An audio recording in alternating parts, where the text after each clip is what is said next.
Hello दोस्तों, आपके अपने चैनल एसजी नॉवल वर्ल्ड में आप सबका स्वागत है। ऐसे ही रोचक स्टोरी के लिए चैनल को सब्सक्राइब जरूर कर लीजिए। आइए अब एपिसोड कंटिन्यू करते हैं। एपिसोड 91। कर ली ना पूरी अपनी हसरत। शीना आंटी को कुछ समझ नहीं आ रहा था। थोड़ी देर बाद सिसकते हुए सोनम ने सारी बातें शीना आंटी को बताई तो शीना आंटी के तो जैसे पैरों तले जमीन खिसक गई थी। कार्तिक ने सोनम को उस रूम में भेजा और खुद वहां से चला गया। वहीं दूसरी तरफ विहान अनन्या के होंठों को बेतहाशा चूमे जा रहा था।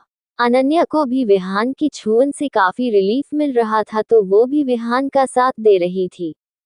विहान ने उसके चेहरे को अपने हाथों में भरकर प्यार से कहा, आई एम सॉरी बेबी, लेकिन मैं यहाँ पर सेल्फिश हो रहा हूँ। मैं अब खुद को नहीं रोक पाऊंगा। उद्धरण चिन्ह। लेकिन अनन्या तो कुछ भी सोचने समझने की हालत में थी ही नहीं। वो बस आहें भर रही थी। बड़ी का टेम्परेचर लो था लेकिन ये भी अनन्या के अंदर लगी आग को बुझा नहीं पा रहा था। विहान अब उसके होंठों को छोड़ उसके नेक पर किस करने लगा था। अनन्या की सॉफ्ट बॉडी को फील करके विहान जैसे पागल हुआ जा रहा था। वो खुद को काफी जेंटल रखने की कोशिश कर रहा थी लेकिन अनन्या की करीबी उसे बहकाने पर मजबूर कर रही थी। विहान ने अनन्या के ऊपर से चादर हटाया तो अनन्या अपर नेकेड थी और विहान की आंखों के सामने अनन्या का खूबसूरत तराशा हुआ बदन था, जिसे वो अब पाना चाहता था। विहान अपने होंठों को अनन्या के सीने के पास ले गया और उसके सीने पर किस करने लगा। अनन्या एक हाथ खुद ब खुद विहान के बालों में चलने लगे और विहान के टच से अनन्या आहें भर रही थी। थोड़ी ही देर वो आहें अब सिसकियों में तब्दील हो चुकी थी क्योंकि विहान काफी एग्रेसिव होकर अनन्या को सख्त कर रहा था। उसके हाथ भी अनन्या के सीने पर कसते जा रहे थे, लेकिन अनन्या को ये सब काफी पसंद आ रहा था। विहान के होंठ अब किस करते हुए अनन्या के पेट पर घूमने लगे। विहान के ठंडे होंठ अनन्या को अपनी नाभि पर फील हो रहे थे और इसके साथ ही अनन्या की पकड़ बेडशीट पर कस गई। अनन्या ने अपना चेहरा ऊपर करके बेसवा होते हुए कहा, ah, please do fast. Oh mm, I can't tolerate this. I want you. Ah. उद्धरण चिन्ह। विहान के चेहरे पर एक स्माइल आ गई और नीचे चला गया। इसके साथ ही अनन्या की आहें और बढ़ गई। काफी देर तक विहान वहां पर किस करता रहा और अनन्या सिसकियां लेती रही। उसका पूरा चेहरा पसीने में लथपथ था, लेकिन वो इससे सेटिस्फाइड नहीं थी। लेकिन सिर्फ इतने से ही वो काफी थक गई थी। विहान ने अपनी नशीली आंखों से अनन्या को ऊपर से नीचे तक स्कैन किया। फिर कुछ सोचकर उसने कमरे की लाइट्स को ऑफ कर दिया। इस वक्त कमरे में चांद की रोशनी फैली हुई थी और हल्की रोशनी में अनन्या का शरीर सोने की तरह चमक रहा था। विहान ऊपर उठा और वो अपने पैंट का बेल्ट निकलने लगा। अनन्या ये सब फील कर रही थी।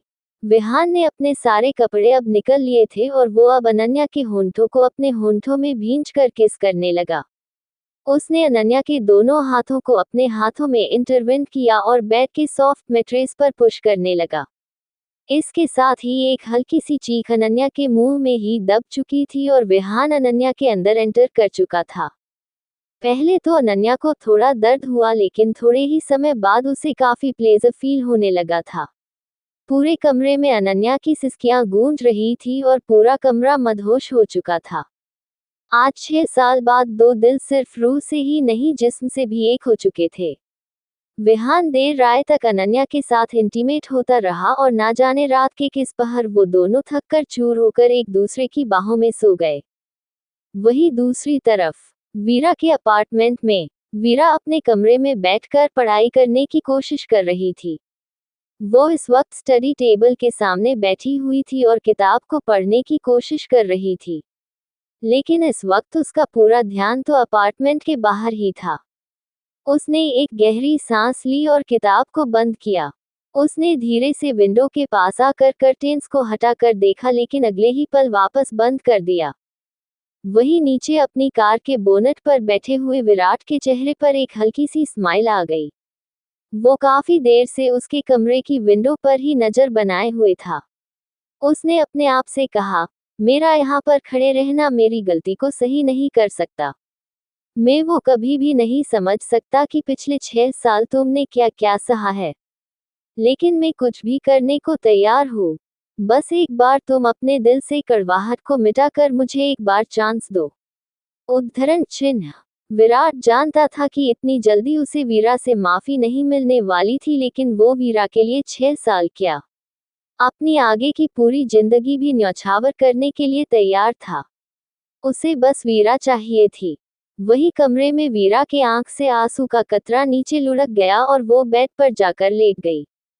उसने रोते हुए खुद से कहा, कैसे माफ कर दूं विराट तुम्हें।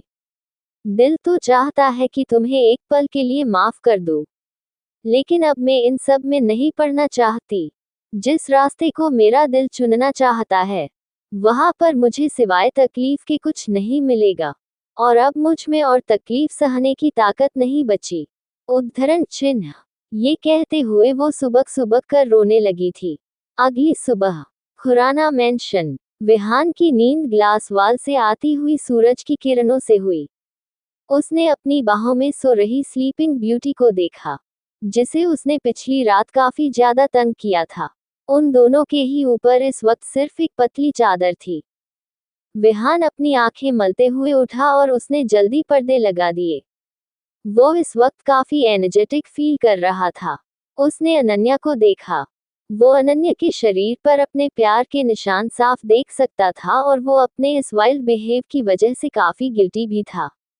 खैर, उसने अनन्या को अपना शर्ट पहनाया और खुद वॉशरूम में फ्रेश होने के लिए चल गया। वो ठंडे पानी के शावर के नीचे खड़ा था और उसके जहन में कल रात की तस्वीरें घूम रही थी।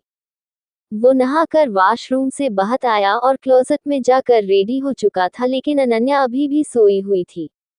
वो अनन्या को यहाँ पर अकेला नहीं छोड़ सकता था। उसने कुछ सोचा और सर्वेंट से कहकर अनन्या के लिए पेन किलर और कुछ दवाइयाँ मंगाई। उसे पता था अनन्या का रिएक्शन अच्छा तो बिल्कुल नहीं होने वाला था, और वो अपने रिश्ते और बिगड़ना नहीं चाहता था। विहान ने सर्वेंट से दवाई ली और कॉफी टेबल पर रखी। उसने देखा कि अनन्या नींद में हल्के से कसमसा रही है। ये देखकर वो जल्दी से उसके पास गया और उसने पूछा, बेबी, आर यू अवेक? उद्धरण चिन्ह।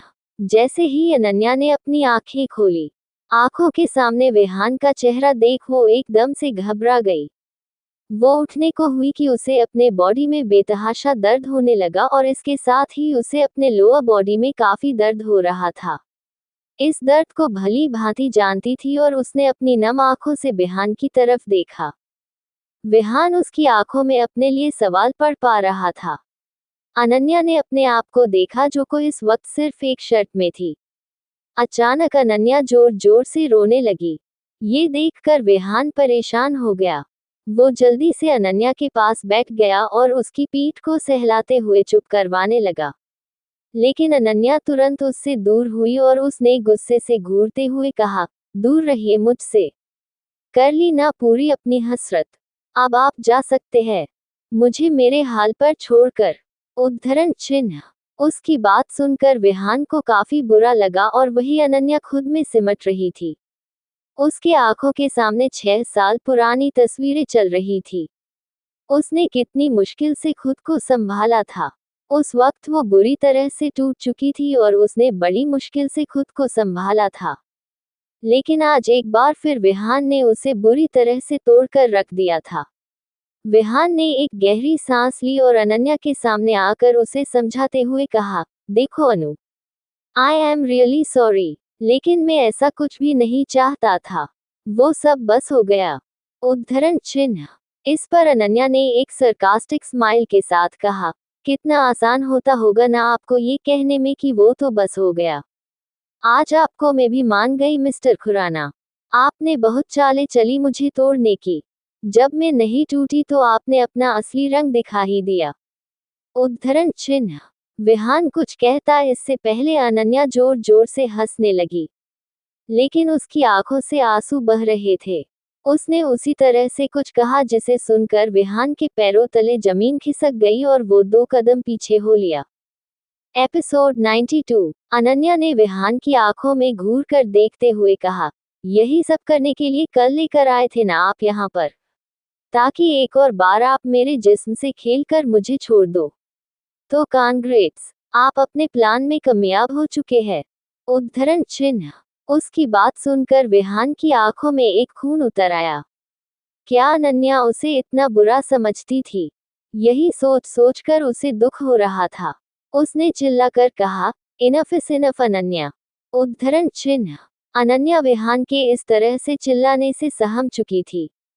विहान कभी भी उसका नाम नहीं लेता था। आज उसके मुंह से अपना नाम सुनकर अनन्या डर से भर चुकी थी।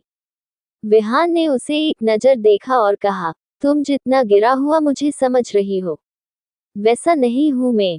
ये सारे एलिगेशन लगाने से पहले तुम्हें ये जानना चाहिए कि आखिरी कल रात क्या हुआ था।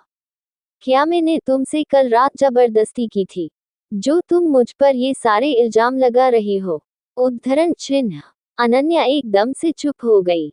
विहान ने जब ये देखा कि अनन्या घबरा गई है, तो उसने अपने आप को शांत किया। अनन्या ने अब जब इस बारे में सोचा तो उसे कल रात का ऐसा कुछ भी याद नहीं था जिसमें विहान उसके साथ जबरदस्ती कर रहा हो। काफी जोर देने के बाद अनन्या को याद आया कि कैसे विहान के जाने के बाद वो एक कॉर्नर में गई थी और वहां पर करण उसके साथ मिसबिहेव कर रहा था। ये सब देखकर उसे थोड़ा थोड़ा अंदाजा हो चुका था कि उसके साथ कल रात क्या हुआ होगा। विहान ने आगे कुछ नहीं कहा और आगे बढ़कर उसे अपनी बाहों में भर लिया। अनन्या ने भी इस बार कुछ नहीं कहा और वो भी चुपचाप उसकी बाहों में चली गई। विहान ने उसे ऑटोमेटिक बाथटब बैठाया और पानी का टेम्परेचर नॉर्मल किया। अनन्या को पानी में काफी रिलीफ फील हो रहा था और उसने अपनी आंखें बंद कर ली। विहान जाने को हुआ को अनन्या ने तुरंत उसका हाथ पकड़ लिया और इस बार थोड़ी धीमी आवाज में पूछा, क्या हुआ था कल रात? उद्धरण चिन्ह। विहान ने जब ये देखा कि अनन्या उससे कितना ज्यादा डर गई है तो वो जल्दी से आगे बढ़ा और उसने उसके माथे को चूम लिया। अनन्या को आंखें इस एहसास को महसूस कर बंद हो चुकी थी। विहान ने उसका सर सहलाते हुए उसे सारी बातें बता दी। आखिर में उसने एक गहरी सांस ली और कहा, आई एम सॉरी, मैं सेल्फिश हो गया था। कल रात तुम्हें हॉस्पिटल ले जाने के बजाय तुम्हारे साथ वो सब किया। मैं खुद भी तुम्हें देखकर बहक चुका था। I am really sorry. उद्धरण चिन्ह। इतना कहकर उसने अपना सर झुका लिया। अनन्या अपनी आंखें बंद किए हुए ही उसकी सारी बातें सुन रही थी। उसकी बंद पलकों में से एक आंसू का कतरा बह गया। ये देखकर विहान के दिल में एक टीस उठी और वो जल्दी से बाथरूम से बाहर चला गया। वो अनन्या को ऐसी हालत में कभी नहीं देख सकता था। वो उसे पहले की तरह ही चुलबुली और खुश बनाना चाहता था, जैसी वो उनकी शादी से पहले थी। विहान के जाते ही अनन्या ने खुद से कहा, अनन्या तुम्हें कुछ भी कहने से पहले सोचना चाहिए।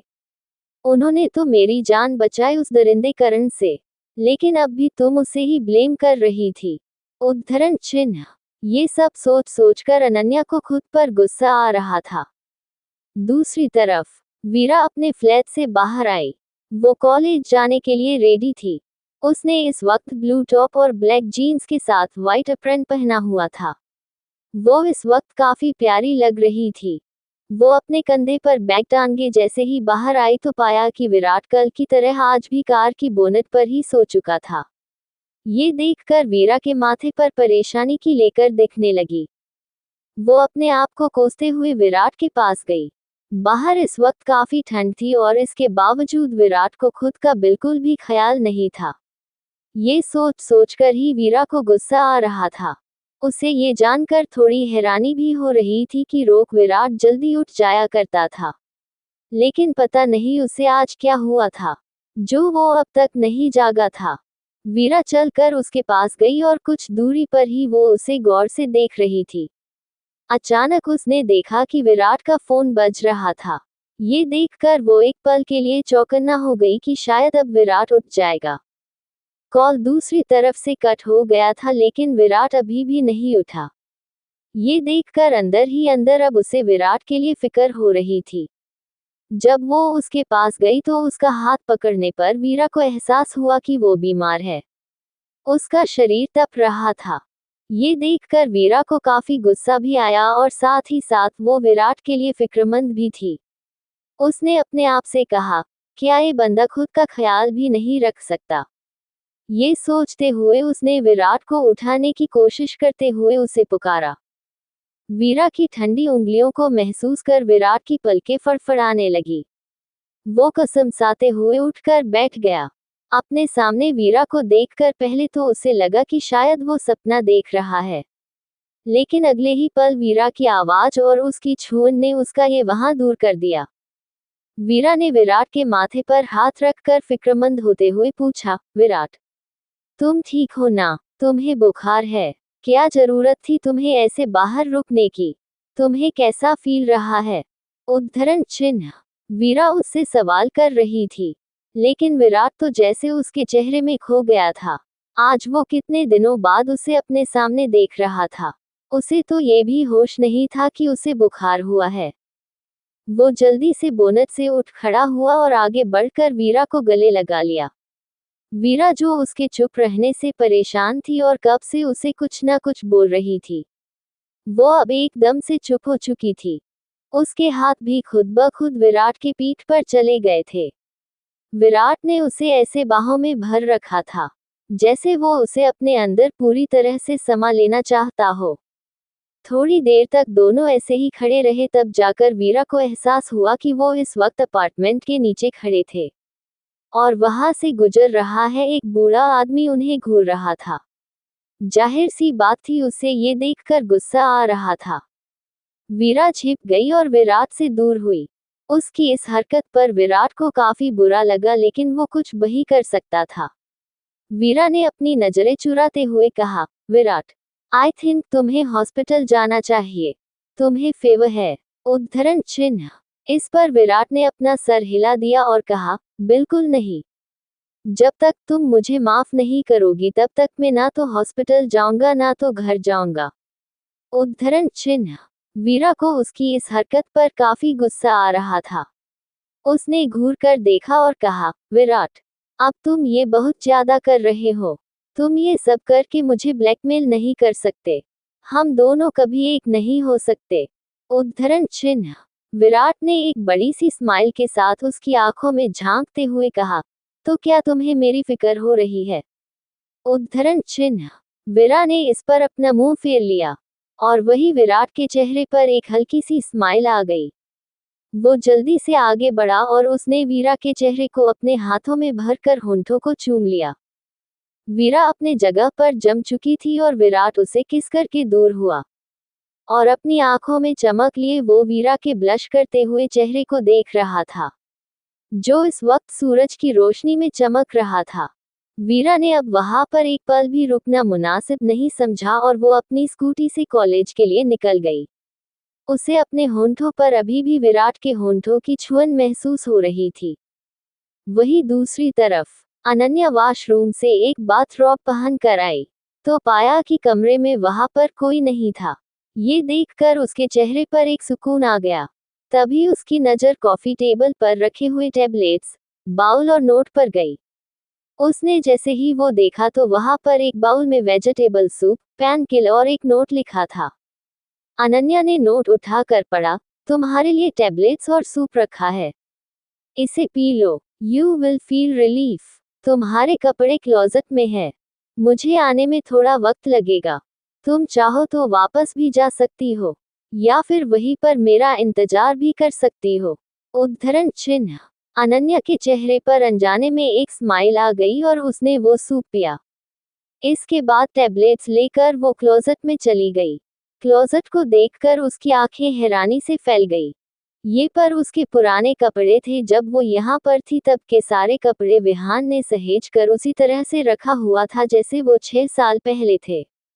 इसके साथ वहां पर कई सारे जाए कपड़े भी थे। अनन्या ने उसमें से एक ड्रेस लिया और चेंज करने लगी। वही दूसरी तरफ एक बेसमेंट में विहान अपने एक्सप्रेशन लेस फेस के साथ सामने देख रहा था, जहां पर 2 लोगों को बुरी तरह से पिटकर कुर्सी से बांध रखा था। उन दोनों ही लोगों की हालत काफी बेकार थी। वही विहान से एक किलिंग ऑरा निकल रहा था। जो उसके सामने बंधे दोनों ही लोगों को अंदर तक कांपने पर मजबूर कर रहा था। एपिसोड 93, तुमने विहान खुराना की मोहब्बत को छूने की हिम्मत की है। उद्धरण चिन्ह। विहान ने प्रीतम की तरफ देखा और जो कि वहीं पर खड़ा था। प्रीतम ने अपना सर झुका कर कहा, सर आज सुबह मिस्टर करण और उनके दोस्त प्रज्वल मुझे एक बार में मिले।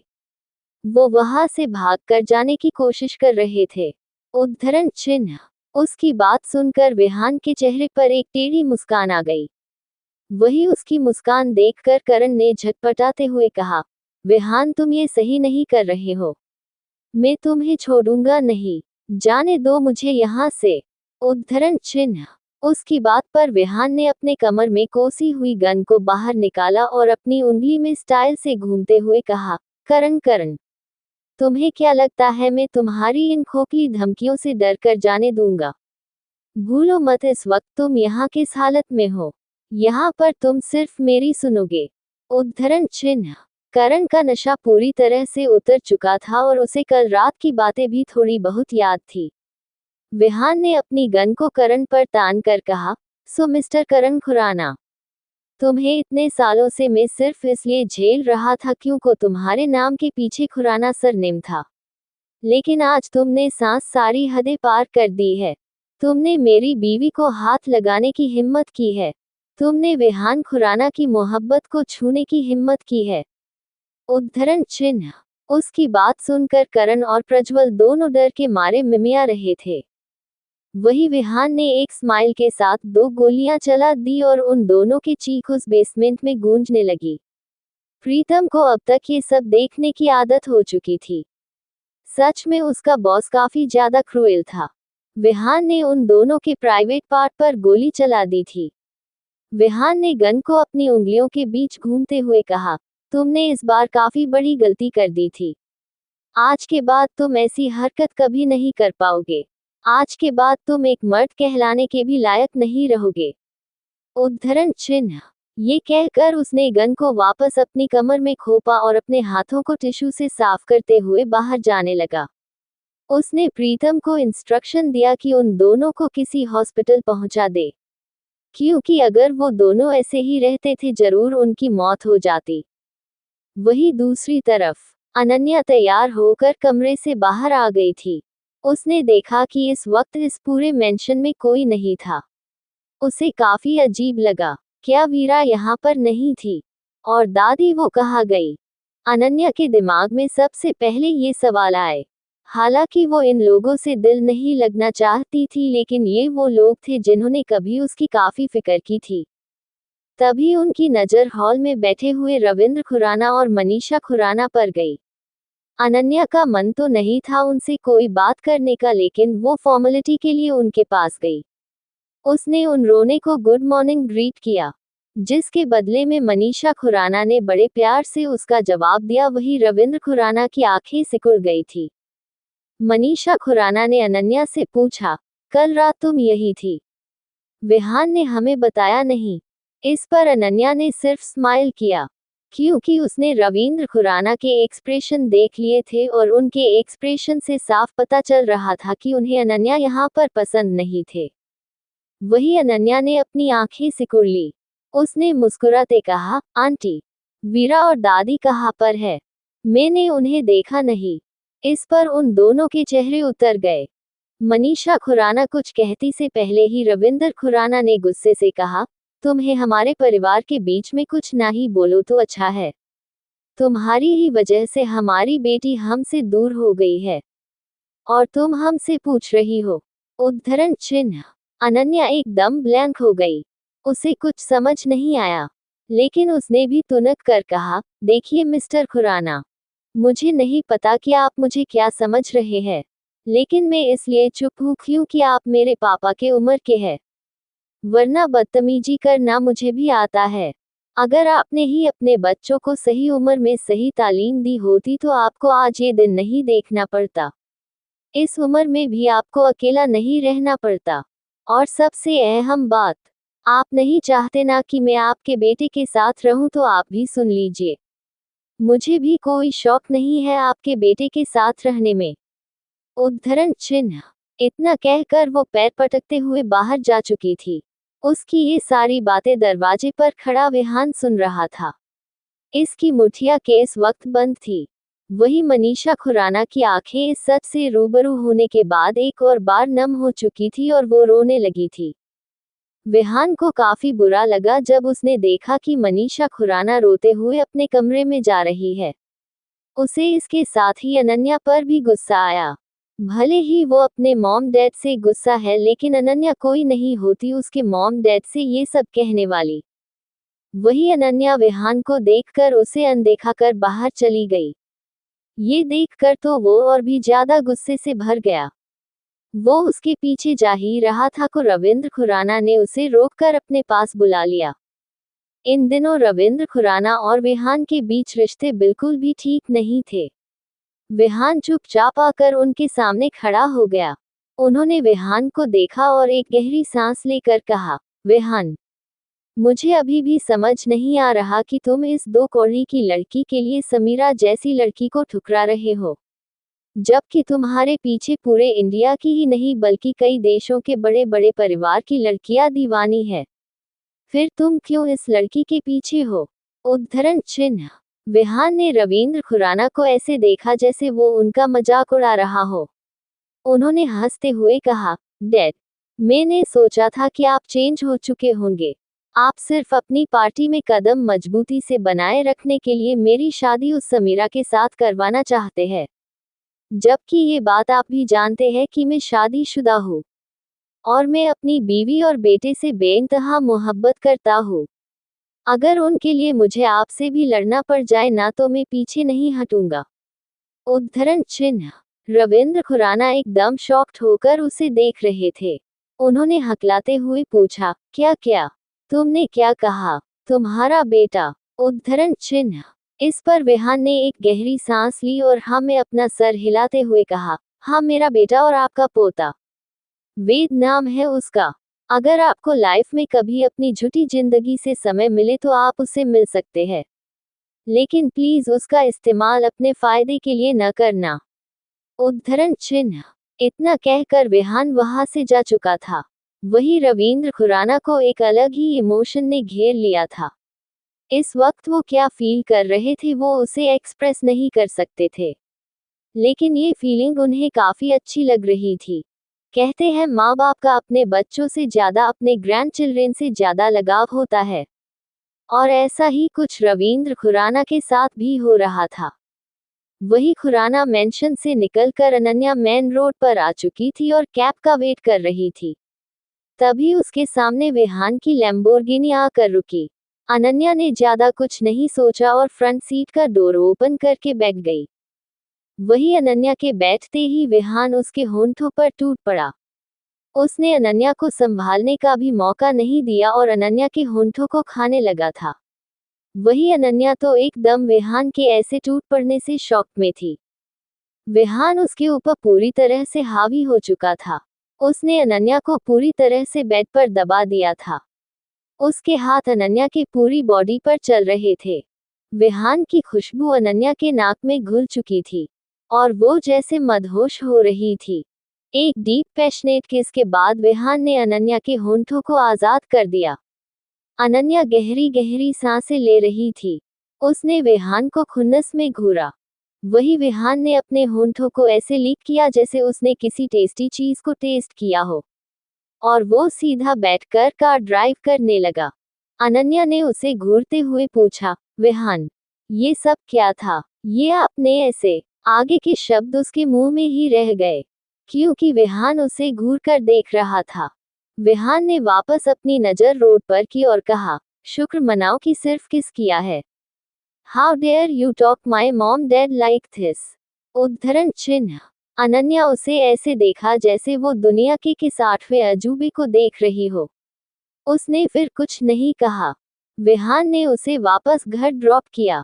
अनन्या कार से बाहर आए और उसने मुंह फुलाकर कहा, अगर आपको मुझसे इतनी ही प्रॉब्लम है ना, तो मुझे डाइवोर्स देकर आजाद कर दीजिए, क्योंकि किसी के धोखे ने मुझे ऐसा ही बना दिया है।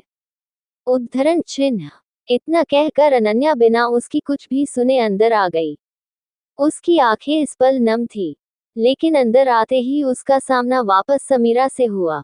समीरा उसे देखकर अंदर तक जल रही थी, लेकिन अनन्या ने उसे ऐसे इग्नोर किया जैसे उसका कोई वजूद ही नहीं। वही बाहर कार में जाती हुई अनन्या के अक्स को देखता रहा। उसे उसकी बातें काफी चुभी थी, लेकिन वो खुद भी चाहता था कि बाकी सभी की तरह ही उसकी भी लाइफ नॉर्मल हो जाए। शायद ऐसा कुछ उसकी लाइफ में कभी नहीं होगा। एपिसोड 94 बुरी आंटी। सुबह के वक्त। इस वक्त अनन्या खुराना मेंशन में थी और वो वेद को तैयार कर रही थी। सोनम ने अनन्या से लीव ली थी और उसकी मॉम के बारे में जानने के बाद अनन्या उसकी कंडीशन को समझ सकती थी। उसने कुछ नहीं कहा था। आज भी वो घर पर अकेली ही थी। हालांकि उसके सामने बैठी समीरा उसे घूर रही थी, लेकिन अनन्या को इससे कोई फर्क नहीं पड़ा। वही वेद के दिल में तो समीरा को लेकर एक डर सा बैठ चुका था। जब समीरा उसे पहली बार मिली थी तब समीरा ने उसे काफी डराया था, जिस वजह से वो उसकी आंखों में भी नहीं देख पाता था। अनन्या ने वेद को ब्रेकफास्ट कराया और उसे लेकर स्कूल जाने के लिए बाहर जाने लगी। तभी समीरा ने एक और बार उसे घूरा तो इस बार वेद ने अपनी रुआंसी आवाज में पूछा, मम्मा, डैडी कब आने वाले हैं? मुझे इन आंटी से बहुत डर लगता है। आप उन्हें कुछ कहते क्यों नहीं?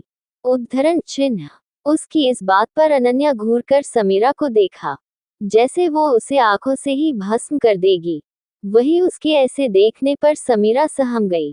अनन्या की आंखों से विहान के जैसा ही खतरनाक ऑरा निकल रहा था। अनन्या ने वेद को अपनी गोद में उठाकर कहा, वेदू, आपको इन बुरी आंटी से डरने की कोई जरूरत नहीं है।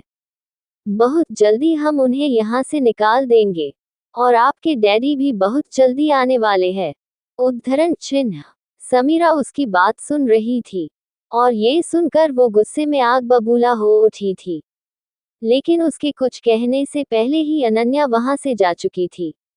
विहान पिछले एक हफ्ते से बिजनेस ट्रिप पर गया था। खुराना मेंशन से आने के बाद से ही अनन्या की उसके साथ बात नहीं हुई थी, जबकि विहान ने उसे जाने से पहले बताया भी नहीं। उसे ऑफिस में प्रीतम से ये बात जानने को मिली। अनन्या ने वेद को उसके स्कूल ड्रॉप किया और इसके साथ ही विहान का एक बॉडीगार्ड वेद की सिक्योरिटी के लिए उसके साथ में था। उसने अपनी कार को वीके इन्फोटेक की तरफ मोड़ दिया। उसका प्रोजेक्ट जिस एप्लीकेशन पर बेस्ड था वो कंप्लीट हो चुका था और इसके बावजूद प्रीतम उसे वहां से जाने नहीं दे रहा था। अनन्या कंपनी में आए और उसने इस बार प्रीतम की केबिन में जाकर थोड़ा सख्त लहजे में कहा, मिस्टर प्रीतम, क्या आप मुझे अब बताएंगे कि अब जब मेरा काम हो चुका है तो आप मुझे जाने क्यों नहीं दे रहे हैं? अगर मिस्टर खुराना एक बार उस प्रोजेक्ट को अप्रूव कर दे तो मेरा काम हो जाएगा। उद्धरण चिन्ह। वही आज उसकी इतनी सख्त आवाज सुनकर प्रीतम घबरा गया था। वो उससे कुछ कहता इससे पहले ही उसके केबिन में रखा इंटरकॉम बज और सामने वाले की बात सुनकर प्रीतम घबरा गया। उसने अनन्या को कुछ नहीं कहा और केबिन से बाहर चला गया। उसे ऐसे देखकर अनन्या ने अपने आप से कहा, ये तो ऐसे भाग रहा है जैसे इसके पीछे कोई डेविल पड़ गया है। उद्धरण चिन्ह। तभी बाहर आते हुए उसकी नजर ब्लैक कलर का बिजनेस सूट पहने हुए विहान के ऊपर गई। विहान के साथ इस वक्त 6-7 लोग चल रहे थे। वो सभी काफी रिच और ज्यादा उम्र के थे। उन सब में विहान ही सबसे ज्यादा हैंडसम और यंग था। इसके बावजूद अभी उसे काफी रिस्पेक्ट दे रहे थे। विहान इस वक्त काफी हैंडसम लग रहा था और अनन्या उसे इतने दिन बाद देखकर नर्वस हो गई थी। उसकी धड़कन बढ़ चुकी थी। अनन्या को लगा कि विहान उसके पास ही आ रहा है, लेकिन उसने उसे इग्नोर किया और आगे बढ़ गया। ये देखकर अनन्या बुरी तरह से चिढ़ गई। वही उनके जाते ही प्रीतम पीछे से 6 से 7 फाइल्स लेकर पीछे पीछे भाग रहा था। उसे देखकर अनन्या ने चिढ़कर कहा, मिस्टर प्रीतम, मैंने थोड़ी देर पहले आपसे कुछ कहा था। उद्धरण चिन्ह। इस पर प्रीतम ने अपना सर पीट लिया। उसने अपने आप को मन में जी भर कर कोसा और अनन्या से पोलाइट होकर कहा, मैम, अब जब विहान सर वापस आ चुके हैं तो आई होप आपको उनसे ही बात करनी चाहिए। मैं इस मैटर में कुछ नहीं कह सकता। फिलहाल इस वक्त बोर्ड मेंबर्स की मीटिंग है। इसके बाद आप उनसे मिल सकती है। इतना कहकर प्रीतम वहां से चला गया। एपिसोड 95 रविंद्र खुराना का चेंज होना। अनन्या ने पैर पटके और वह से अपने केबिन में जाने की बजाय विहान के केबिन में चली गई। प्रीतम भी अनन्या को कुछ नहीं कह सकता था, क्योंकि विहान की वाइफ होने के नाते उसका भी इस कंपनी पर विहान जितना ही हक बनता था। और उसे पता था कि उसके बॉस के लिए अनन्या कितनी ज्यादा इम्पोर्टेंट है। वही अनन्या ने विहान की चेयर पर जाकर बैठ गई। विहान की मीटिंग काफी लंबी चली और अनन्या बोर होकर वही चेयर पर बैठे बैठे सो गई। वही जब विहान वापस आया और अनन्या को ऐसे बैठे बैठे ही सोते देखा तो उसके चेहरे पर एक स्माइल आ गई। उसने आज जानबूझकर अनन्या को इग्नोर किया था। वो अनन्या के सामने बैठकर बहुत ही गौर से उसके चेहरे को देख रहा था। इन सब से बेखबर अनन्या निश्चित होकर सो रही थी। विहान ने सोचा कि अनन्या का ऐसा सोना उसके बैक पेन के लिए जिम्मेदार हो सकता है। इसीलिए उसने नीचे झुककर धीरे से अनन्या को अपनी बाहों में उठा लिया। उसे अपनी गोद में लेकर वह के दिन से अटैच रूम में ले गया। अनन्या को सोते हुए छोड़ दो वहां से बाहर आया और वापस काम करने लगा। विहान के वापस आते ही प्रीतम भी उसे इतने दिनों की रिपोर्ट दे रहा था। सारी बात खत्म होने के बाद प्रीतम ने हिचकिचाते हुए कहा, विहान सर, वह एक्चुअली मिस्टर खुराना उनके केबिन में आपका इंतजार कर रहे हैं। वह आपसे अर्जेंटली मिलना चाहते हैं। अगर आपको कोई प्रॉब्लम ना हो तो मैं उन्हें भेज दूं। उद्धरण चिन्ह। विहान ने अपनी आंखें तरेरते हुए प्रीतम से थोड़ा सख्त लहजे में पूछा, कब से है वह यहाँ पर, और अगर वह यहीं पर है तो उन्होंने बोर्ड मीटिंग क्यों नहीं ज्वाइन की? क्या वो ये बात भूल रहे हैं कि वह भी इस कंपनी में हिस्सेदारी है? उद्धरण चिन्ह। प्रीतम ने अपना सर झुका लिया और कुछ भी नहीं कहा। विहान जानता था कि उसके डैड को बिजनेस में कोई इंटरेस्ट नहीं है। बिजनेस को सारा काम मनीषा खुराना ही संभालती थी। और आज चौंका देने वाली बात यह थी कि मनीषा खुराना और रविंद्र खुराना दोनों में से कोई भी बोर्ड ऑफ डायरेक्टर की मीटिंग में शामिल नहीं था। हालांकि ऐसा आज तक कभी भी नहीं हुआ था। विहान ने कुछ सोचते हुए प्रीतम से कहा, ठीक है, एक काम करो, उन्हें भेजो। उद्धरण चिन्ह। प्रीतम ने ओके कहा और वह वहां से चला गया। उसके जाते ही लगभग 5 मिनट के अंदर ही केबिन के बाहर किसी ने वापस नॉक किया। यह एक और बार था जब विहान शॉक हुआ, क्योंकि उसके डैड कभी भी इस तरह से नॉक करके नहीं आते थे। विहान ने उन्हें अंदर आने के लिए कहा था। रविंद्र खुराना अंदर आए। विहान ने अपने सामने रखी फाइल को पढ़ते हुए बिना किसी एक्सप्रेशन से कहा, एस डैड कहिए। उद्धरण चिन्ह। रविंद्र खुराना थोड़ा हिचकिचाने लगे और उन्होंने फाइनली कहा, विहान में मैं चाह रहा था कि तुम अनन्या और हमारे पोते के साथ घर आओ। उद्धरण चिन्ह।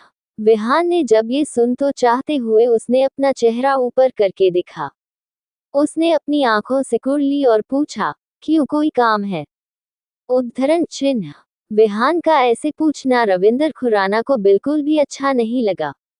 उन्होंने नाराजगी जताते हुए पूछा, क्यों, अगर कोई काम नहीं होगा तो तुम नहीं आओगे क्या? भूलो मत कि मैं तुम्हारा डैड हूँ। उद्धरण चिन्ह। विहान के एक्सप्रेशन इस बीच कुछ सेकंड के लिए चेंज हुए और उसने वापस अपने पिछला ऑरा अपने चेहरे पर लाते हुए कहा, अच्छा, क्या आपको याद है? अगर ऐसा है तो ये बात मुझसे पहले आपको पता होनी चाहिए। उद्धरण चिन्ह। एक बार रविंद्र खुराना ने विहान की इस बदतमीजी पर सख्त लहजे में कहा, विहान ने कैसा तरीका है अपने डैड से बात करने का? उद्धरण चिन्ह। विहान ने अपने हाथ बांध लिए और रविंद्र खुराना को ऊपर से नीचे तक देखते हुए उसने कहा, डैड, एक्चुअली क्या है ना, मुझे जल्दी आप पर भरोसा नहीं होता, क्योंकि आप अपनों का ही इस्तेमाल अपने फायदे के लिए करते हैं। और मैं नहीं चाहता कि मेरी बीवी और मेरा बेटा आपके फायदे के लिए किसी का शिकार बने। उद्धरण चिन्ह। जैसे ही विहान की बातें रविंद्र खुराना ने सुनी तो उनके दिल में एक चुभन से महसूस हुई। आखिर विहान की बात भी कहीं से भी झूठ लाने लायक नहीं थी। उन्होंने पास्ट में ऐसी कई सारी चीज की थी जिनमें उन्होंने विहान का इस्तेमाल किया था। ये सब सोचते हुए रविंदर खुराना की आंखें नम हो चुकी थी। विहान ने जब अपने डैड को ऐसे देखा तो उसे रहा नहीं गया और उसने वापस अपना सर नीचे झुकाकर कहा, मैं आज ही बिजनेस ट्रिप से वापस आया हूँ। कल मैं दोनों को लेकर आ जाऊंगा। उद्धरण चिन्ह। ये सुनते रविंद्र खुराना का चेहरा खुशी के मारे फूल गया। इससे पहले कि विहान अपना डिसीजन चेंज करे, रविंद्र खुराना वहां से जा चुके थे। आज उनके चेहरे पर एक अलग ही चमक दिखाई दे रही थी। वही उन्हें जाते हुए देखकर विहान ने बिना किसी एक्सप्रेशन से कहा, काश डैड कि आप सच में चेंज हुए हो। लेकिन अगर आपने वापस मेरी अनु और मेरे बेटे का इस्तेमाल किया तो सच में मैं आपको इसके बाद कभी भी माफ नहीं कर पाऊंगा। उद्धरण चिन्ह। ये कहते हुए उसके एक्सप्रेशन काफी सीरियस थे। विहान एक हफ्ते की बिजनेस ट्रिप के बाद काफी ज्यादा थक गया था और उसने अपनी आंखें बंद कर रखी थी। आंखें बंद करने के बाद उसकी आंखों के सामने सिर्फ अनन्या का खूबसूरत मुस्कुराता हुआ चेहरा घूम रहा था। वह अनन्या को अपनी बाहों में भरकर उसे प्यार करना चाहता था, लेकिन बदकिस्मती से वह ऐसा कुछ नहीं कर सकता था। वहीं दूसरी तरफ विराट इस वक्त वीरा की स्कूटी का पीछा कर रहा था। वह ये देखकर गुस्से से भरा हुआ था कि उसके साथ कोई लड़का भी था। पिछले कुछ दिनों से वह वीरा से मिल नहीं पाया था, क्योंकि वह बीमार था। इन दिनों उसकी सेहत काफी खराब रहने लगी थी। विराट ने देखा कि वह दोनों इस वक्त शहर के बाहर की तरफ जा रहे थे। ये देखकर विराट की आंखें सिकुड़ गई। उसे रोनित पर शक हो रहा था, जो कि उसके साथ वीरा की स्कूटी पर बैठा हुआ था। विराट को इस बार थोड़ी हैरानी हुई कि आखिर वह दोनों जा कहाँ रहे थे और वीरा ऐसी बेवकूफ़ी कैसे कर सकती थी कि किसी लड़के के साथ किसी और शहर जा रही थी। ये सोचते हुए उसे अब वीरा पर गुस्सा आ रहा था। लगभग 2 घंटे की ड्राइव के बाद अपनी स्कूटी को एक गांव में मोड़ लिया। ये देखो कर विराट भी उनका पीछा करने लगा। रोनित ने वीरा से धीमी आवाज में कहा, वीरा हमारा कोई पीछा कर रहा है। मुंबई से लेकर अब तक वह हमारे पीछे ही है। उद्धरण चिन्ह।